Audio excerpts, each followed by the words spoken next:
Hi, everybody. I'm Ross the Boss, and welcome to Waiver Wire Week 10. Casey Scheinfeld, am I correct? I think it might be a week 11. Week 11. We're live from La La Land, Lipstick City. I'm here with the best co-host, co-anchor you can have in the business, Casey Flat to the Bone Scheinfeld. He's here with us live from Pennsylvania. He has all the things, all the other people we want to pick up in Waiver Wire, everybody that's here he'll talk about. We got it here live. I'm so excited. It's going to be a great baseball. But we'll talk about Casey. I mean, I was looking at the injury list in Major League Baseball. Every day it gets worse. I mean, let's a little bit. I was going to say let's go over the names, but it's such a long list. There's so many. Like Tommy Pham is already on the DL for 10 days. And, yep. You know, it's like a who's who in baseball is on the list. So before you pick up your waiver wire pick, make sure you check to make sure they're playing. The good news we got today is one of Casey's big players, big year guys that he picked to have an unbelievable year in Minnesota, Royce Lewis. Royce Lewis was activated today after playing, I think, one game. Am I right? Yeah, he hurt himself rounding the bases in game 1 of the season. Hitting a home run. I think it was a grand slam, if I remember right. And he was rounding him out the bases, hurt himself. Hasn't played since. It's June. Nope, it's June 3rd today. Yeah. So long story short, folks, when you're rounding those bases, make sure you don't get hurt. That's important. You heard it from me first, Ross the Boss. Casey, let's talk injuries. Who on the DL? I know your teams. You have a lot of injuries, and I get it. I do too. But who's like the most devastating one out of the bunch that you want to talk about? Well, I mean, obviously the biggest ones are in Atlanta. You got Spencer Strider and Ronald Acuna. They're the most devastating injuries, I think, so far this season because A, they're both season enders, and B, they're both two guys who you were drafting as your number one, either your number one player in Acuna or your number one pitcher in Spencer Strider. Yeah, Strider was the odds-on favorite for the Cy Young. And Acuna MVP last year, unbelievable season. I don't think we'll ever see that ever again with the stolen bases and home runs. But I mean, again, he was the odds-on favorite for MVP. I'm sure this year also for the National League. I imagine he was the favorite. Sure, yeah. But now, and then you have guys like Royce Lewis who came back today. Yeah, you have Royce Lewis who just came back. Francisco Alvarez, a catcher, a lot of people were relying on. Is in a rehab assignment now. So there are some players, hopefully. I mean, Baltimore lost Dean Kramer and Joe Means in the same week, which is devastating to their pitching staff. On top of it, they lost their closer, Felix Bautista, out for a while. I mean, Baltimore, to me, I thought they have the best team just on paper because they're great pitching, great hitting. They're all youthful. I love the whole spirit there in Baltimore. But do you think those two injuries with Means and with Kramer is going to hurt them, Casey? I mean, certainly you can't lose two starters. And Means, for those of you who who've forgotten, was in the Cy Young voting a few years ago before he had to have an injury. So this is a guy with a track record of success. The Orioles are in kind of a win now mode, and losing starting pitching is always difficult to overcome. But their lineup is still as dangerous as any in baseball, I think, at this point. So it hurts them, but it's not one that prevents them from winning. I think they still have the second best record in the AL East behind the Yankees, and I think they're the top of the wild card standing. So as long as they can stay there, they'll get those guys back and have them prepared for a playoff push once the months of July and August become the grind that they are. Yeah, I mean, that's the reason I tell people when they play fantasy baseball, it's a lot different than any other sport because there's so many injuries and they happen quick. I mean, let's say Tucker for Houston last night, he hit the foul ball off his shin and they took him out of the game. And I think he's going to play today, Casey. I think they said it's precautionary. They might give him the day off. Who knows? But at least it's not. There was no fracture or significant injury to it. But he's one of the best young, exciting players in the game too. So losing him is devastating for the sport, not only for fantasy baseball. I love it. Not that he's hurt, but just love it how you think he's one of the best youthful players. I agree. I think that Houston lineup is stacked. They just can't get in a big winning streak like they used to. I don't know what's going on there down there. But again, let's talk waiver wire. Let's talk pickup, Casey. As you know, it's been a little tough to find those gems out there. Yeah. But again, people are dropping. I see people dropping people that are not performing. And again, I warn you, it's a whole second half of the season, and if they're not hitting the ball now, they're going to hit it in July. So try not to drop your superstars, folks. That's I'm pleased. I mean, there's these guys.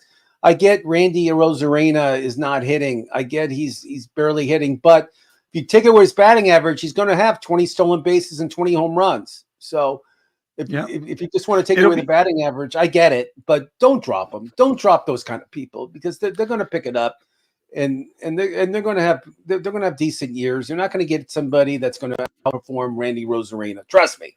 Yeah, and the truth is, a 220 batting average isn't as bad as it used to be. Don't get me wrong. Nobody wants to bat 220, but you can still compete in fantasy baseball with a few hitters hitting around there. And the other option is you just punt batting average. If he's filling all four other categories and giving you some of those stats, especially in a rotisserie league, he can still be a very useful player on your roster. So Again, so let's talk waiver wire, Casey. Who are you thinking? Who are you picking up? Tell me your top waiver wire picks for the week.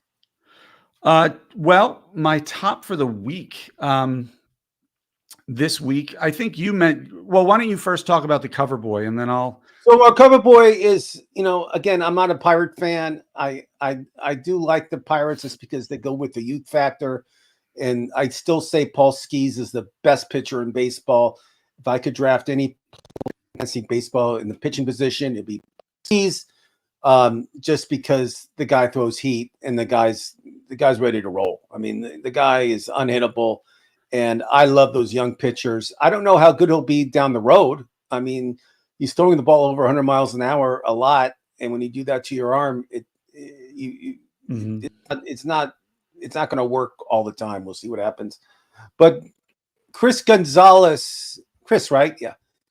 Yes. Is it Nick Gonzales? Nick Gonzales. I apologize. Nick Gonzales, he can play multiple positions. I believe second base and shortstop. He is stealing bases, hitting for power, and his batting average is getting better. He plays in Pittsburgh. Pittsburgh is scoring runs. They're playing better baseball, and they're on the youth movement. And that second base position this year, there's not many great second basemen. There's a few. But if I had to pick a guy, I mean, I got rid of the second baseman I had at from Minnesota, Julian Edward Julian. Did I say it right? There you go.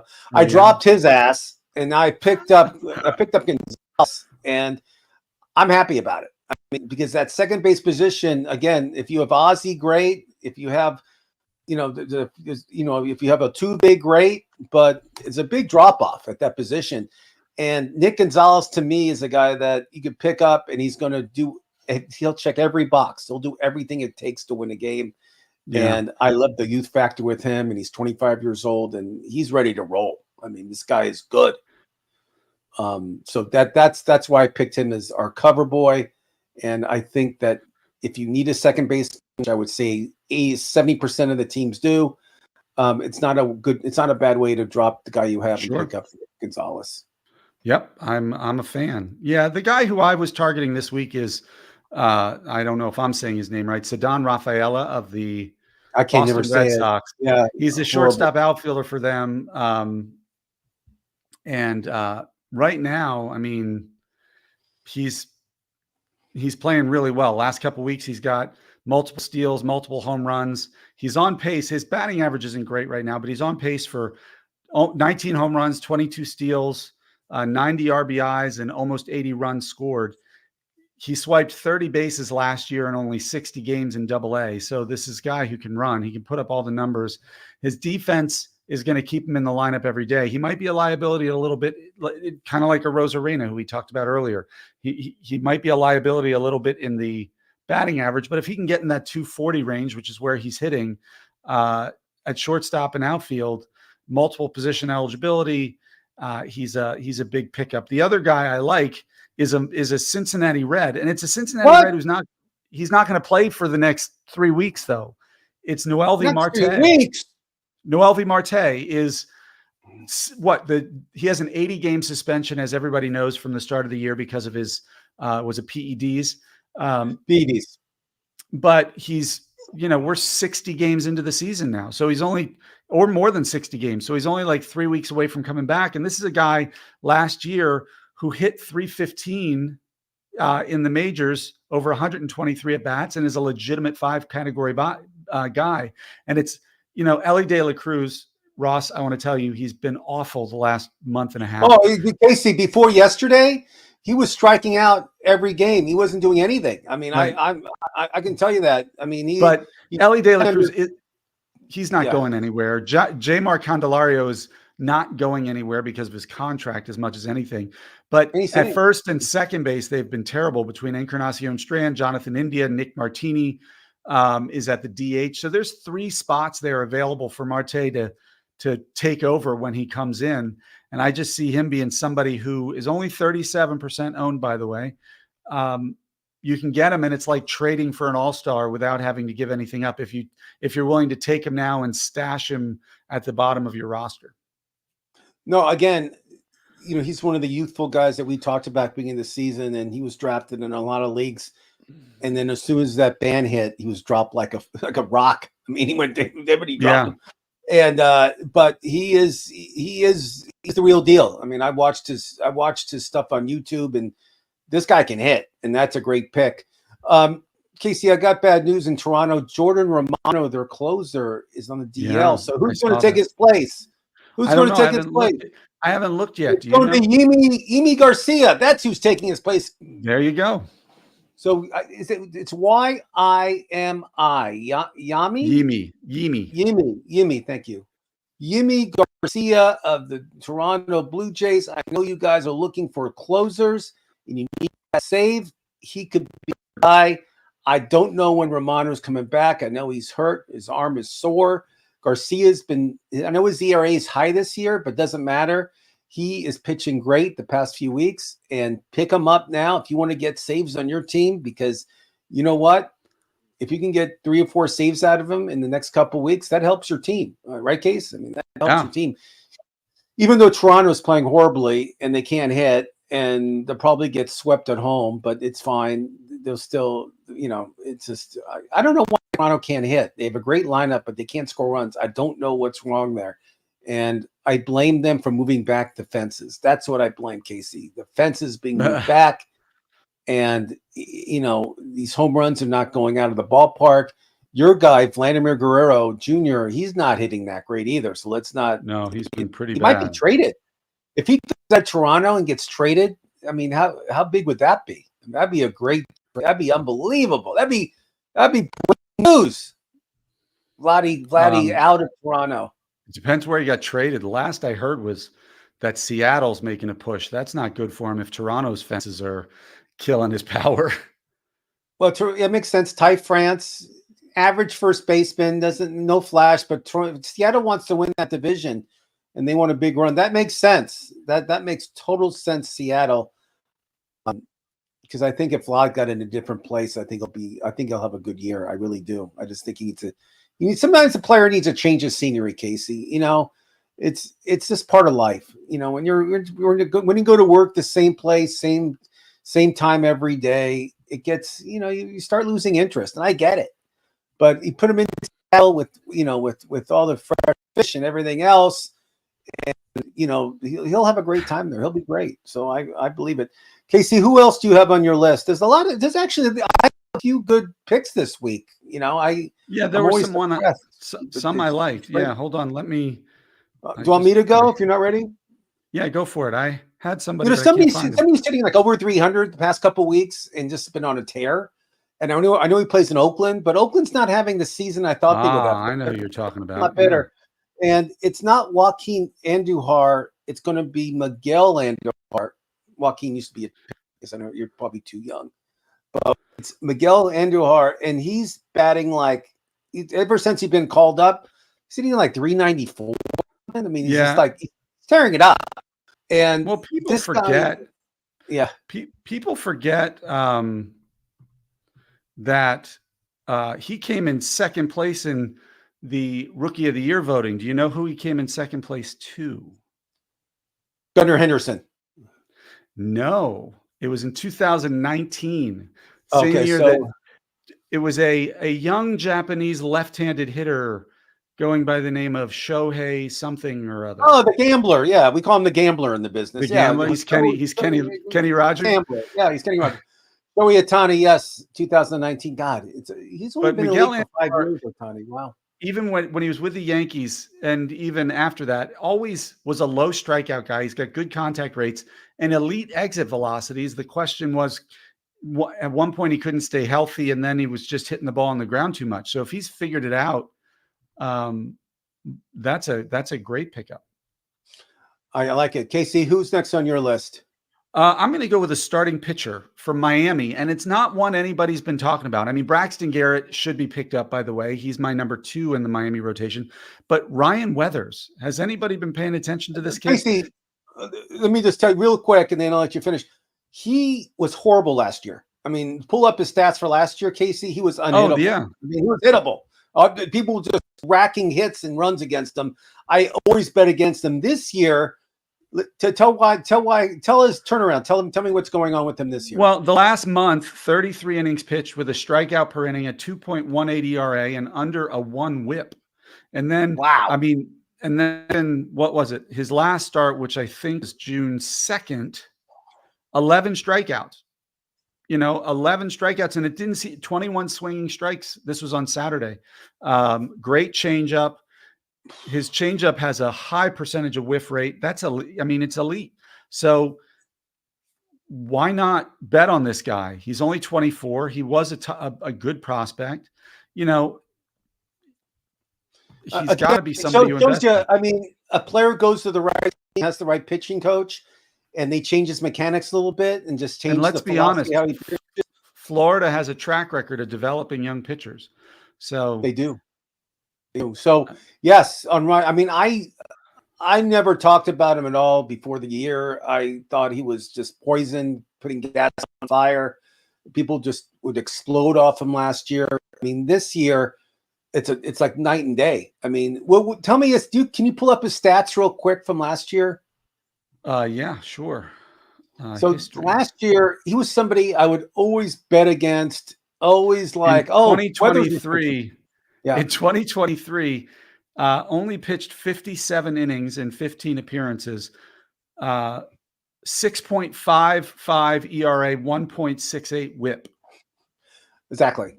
So I knew it was horrible. It was like, he was terrible. I mean, they shut him down not because he was hurt, just because he's bad. And he was bad. Changed the scenery. A great spring. He had a great spring too, and he came back. And he's if the All-Star game was today, he would be on the team. Trust me. Yeah. Yes, he would. So that's one of my top pitchers. Jake Irvin in Washington has also been great. And he's only 26% owned. Again, he's not somebody, I mean, these aren't guys I expect that you can anchor your staff around when we say who they are, but why can you explain to me? You live in La La Land. I know you're not a Dodgers fan. Doesn't matter. But why is Blake Trinan only 13% owned? Because Evan Phillips came back. He's the closer. Okay. Tridan's a setup guy. I know he's been pitching great the past couple of weeks. I get it. But they have Hudson, they have Tridan, they have a few guys that are pitching well. So Tridan's not going to get you saves. It's Phillips. Okay. So that's the reason why. But if you're in a hold league that the holds matter, Tridan's not a bad idea. I get it. Okay. And then one other pitcher is Ben Brown in Chicago, the Cubs. Yeah, tell me his stats. I was looking at him this week, and his stats his strikeout percentage is great. The problem with Ben Brown was a good prospect. His biggest issue is he's pretty much a 2-pitch pitcher. He's got a good fastball and then I think it's a devastating curveball. I'd have to look it up again. But in the last month, 23 innings, 34 strikeouts, 2.2 ERA, 0.89 WHIP. It's been consistent. He's done that over 6 starts, and he's averaged 6 appearances, not 6 starts. But he doesn't get deep into games yet. You're lucky to get 5 innings out of him, but this is a rookie, and they're building him up. So we have a question from Wichita Films. Casey, who would you trade on your team for Braxton Garrett? On my MFSN team, you mean in Ross's league? Is that the one we're talking about? Yes. I'd have to look to see who I have. Hold on. So let me just tell you who I've been kind of focusing on. I've been trying to get, just because his last few starts have been horrible, but he has the strikeouts. He's not pitching well. He gives up too many hits. Is Pablo Lopez of Minnesota, and I feel that he's low right now. It's a good time to buy. And buy him. Low on him. So if you can buy low on Pablo Lopez, for me, he's my number one center pitcher I would want on and to try to get on your team, because I feel that his strikeouts are there. He'll always strike out 7-8 a game, but the problem is he's giving up the long ball, and I get it. But now's a good time to buy, because he's not going to have these huge run games that he's been giving up the past couple of weeks. And another guy that I talked to Casey about before the show is Randy Rosarena. You know, he's a guy that's batting way below his average, horribly. It's noticeable. But he's going to have the stolen bases, the home runs. He'll score runs. But right now, it's a great time to buy him, because he's going to turn it around. I can guarantee he'll turn it around during the season. And I traded for him in one of my leagues. I'm happy I did. I'm not starting him right now, but I will as soon as he gets hot. But those players you got to look at, as soon as a couple bad starts in a row, the owners get frustrated. I get it. I'm the same way. I'm very emotional when it comes to players having bad games or just not pitching well and bringing down your team and everything else. But, those are the guys that, being an owner and not having those guys in your team, that's when you kind of go out and make offers for those guys. I mean, Casey has Pablo Lopez on his team, and I made a decent offer. I was waiting for a counter, but he didn't even give me a counter, because I don't know. Well, the reason I didn't give you a counter is I'm still a fan of him as well. And, we are talking about a dynasty league. And so he's not, if it was a redraft league, it would be a little more appealing, but in a dynasty league, I still believe in him. So to get back to Wichita's question, I don't know who I would trade. I'm looking at my roster, who I would trade for Braxton Garrett. My concern with him is the strikeout numbers are pretty low right now. Let's see maybe if I had somebody who's been struggling, maybe a Colton Cowser, who was, dynamite out of the gates and has been struggling lately. I would be willing to maybe look to part with him. Wyatt Langford would be another consideration. Wyatt Langford, Casey, you and I both had like rookie of the year hopes on this kid, and he's been pretty bad. But all it takes is for it to click, and he can be a 5-category contributor. You know how many home runs he has this year, Casey? Look, there's so many home runs. Ready? 1. Yeah, but it was an impressive one. Yeah, it was like a Chris Robinson shot. It was gone. It was a shot, but it doesn't matter. You don't get paid on how far you hit the ball. But 1 home run for a guy to be like rookie of the year. I mean, seriously, in that Texas lineup, you can't hit more than 1, which is because in that lineup they have to pitch to him. They pitch around everybody else. I mean, look, wow, Corey, Casey. Now, do you believe in Corey Seager as one of the top shortstop hitters in the league, or are you still down on him? Yes or no? Sure, we can say I like him. I mean, and I'm your a fan guy, of him. I know he started slow, and you gave me a bad time saying I said he was shortstop in the league. I get it. I understand. Yes, and I have a hard time for fantasy purposes. I think in real life, it's easier to put him there, but for fantasy purposes, if I'm going to say you're the best at a position, you got to steal bases. I agree. Just do, and he has 0 steals this year. I unless your name's Aaron Judge, I agree. Aaron Judge has been the hottest hitter. Steals bases. He does, He hits home runs. He likes the long ball. He has 4 on the season. He also has 21 home runs and 47 RBIs. But the last 30 days for him has been insane. You're a Yankee fan. If you had to vote for MVP right now, Soto or Judge, go. Judge, no doubt. See, I was looking at the stats. I compare stats, and they're close. And Soto, I think, is the reason why Judge is able to get pitches to hit. Yeah, batting average. I mean, Soto hasn't beaten a lot of categories, not home runs. Oh yeah, but I think when I'm talking about, my friend, I think when you're talking about most valuable player, you're talking about what he means to a team and what he means to that fan base. And Judge is always going to be like, you can't. That's like Derek Jeter was the MVP even when he stunk. You can say that, you're a Yankee fan. Do you think Soto will have an outrageous contract? What's going to happen to him? He's going to get 400+ million or more. I mean, right at the season. He's a free agent at the end of the season. Yeah, the Yankees. And his agent is Dr. Dan Ratner, who sometimes comes on the show when he feels like it and talks baseball with us. And that's parades his agent. And parades himself around under the nom de plume of Scott Boras. Yes, Scott Boras. Yes. Okay, Casey, we have 4 minutes left. Anybody else you want to talk about? Go. Well, anybody else I want to talk about? Under the radar, Jorge Mateo of the Baltimore Orioles went under the concussion protocol.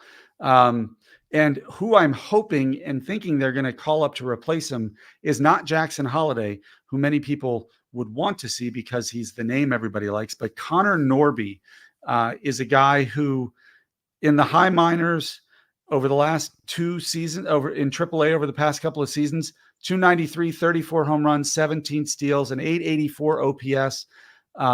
He doesn't have the upside of Holliday, but he's hitting better. He's playing better right now, and he's a second baseman by trade. So if he can get the call now and does well, he can hold that job, because Jorge Mateo is famous for having hot starts and then ending up on the bench because he's terrible.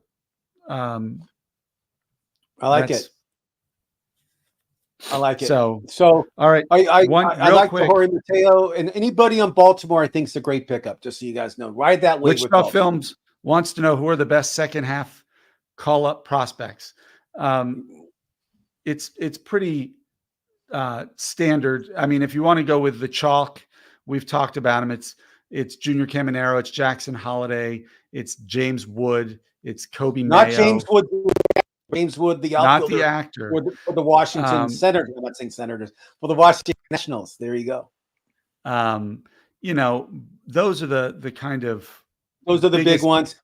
And then Baltimore's, who's that monster in Baltimore we bring up all the time that I like? Are you talking about Heston Kjerstad? Are you talking about Jackson Holliday? Are you talking about Jackson Holliday? I think if you have Jackson Holliday on your roster in your redraft league, only redraft leagues, I would probably drop him immediately just because he's wasting a spot. And I don't know when this kid's coming back, in all seriousnness. But if I'm Dynasty League, trust me.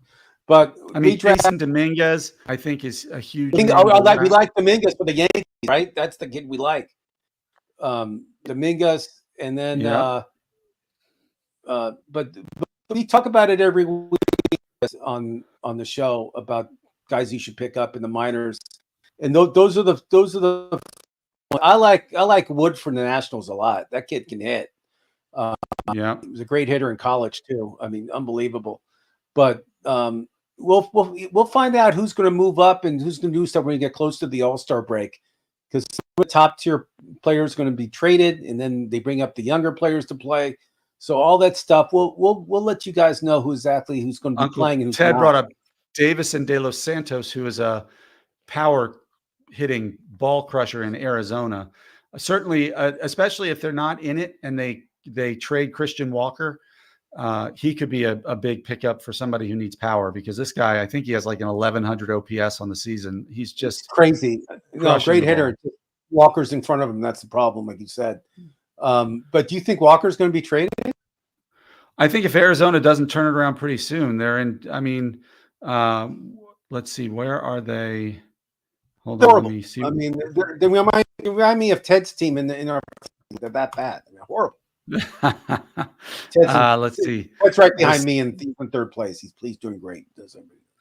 I mean, the Diamondbacks are 4 games under 500 and already 10 games out, 7 games out of second place, or 2.5 games out of second place. So, but they're 10 games behind the Dodgers already, and they aren't playing well right now. I don't think in the last 10 games they're 4-6. So, no, horrible. And that's with a 3-game winning streak.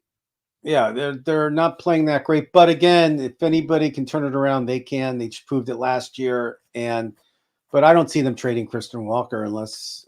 Well, I think he's a free agent at the end of the season, so it would make sense. But it depends. I think they would, if they're out of it and not running, they'd trade almost anybody. But they're pitching and Corbin Carroll. I think they would. You'd see Paul Sewald. Corbin Carroll, and we'll go really quick, and then we'll stop. We'll end the show. Corbin Carroll, Casey, guess how many home runs he had in the month of May? 1 or 0? 1. 1 home run. 1, and he's hitting way below his average. I mean, it's horrible. I mean, I'm just going to say sophomore slump. I have no excuses. I can't give him any excuses. Yeah, it's hard slump. Hopefully, he'll turn around in the second half. Another guy, if you can make an offer for him in a dynasty league, but in a redraft league, you'll probably get him pretty cheap, right, Case? I mean, at this point, I think in a redraft you could get him for a reasonable amount. That's for sure. I think so too, and it's not a bad way to go. So Corbin Carroll, yes, I think you should try to trade for him, and he still lives at home, and his mom does his laundry, just so everybody knows. Mom drives him. They drive him to the game too. He doesn't even drive himself. He's too emotional. Well, then you don't have to worry about parking. It's nice that way. No, and plus he's like, I guess when he's not playing, he gets all upset with himself and he can't drive. Too much info, but we'll see everybody on Thursday. Just you and I again.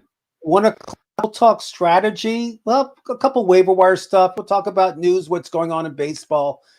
A player was just banned for life I think, or yesterday, for gambling on baseball. There you go. Well, I'm shocked. People use their phone for a gambling. That's news to me. Well, I was reading, like, he bet on his own team a bunch, but he lost over 150,000. He had a 4% win rate on his bets, so he wasn't even very good at it. It wasn't good, but he was betting on the team he was on, and he wasn't even there. He was like at his house doing it. Idiot. It's just a stupid move. But we'll see everybody on Thursday, same time, same bat channel, 4 o'clock Eastern, 1 o'clock Pacific. Have your questions ready, and let's watch baseball today. Casey, who the Yankees play? The Minnesota Twins, baby. And your guy Yankee Stadium. And Bill's your one of your aces are pitching. Gil, or how do you say his name? Luis Gil. He's going, and the Reds are going in Colorado. They shoot easily, like they did last night. I'm Ross the Boss. That's Casey Vlad. I'll see everybody next week.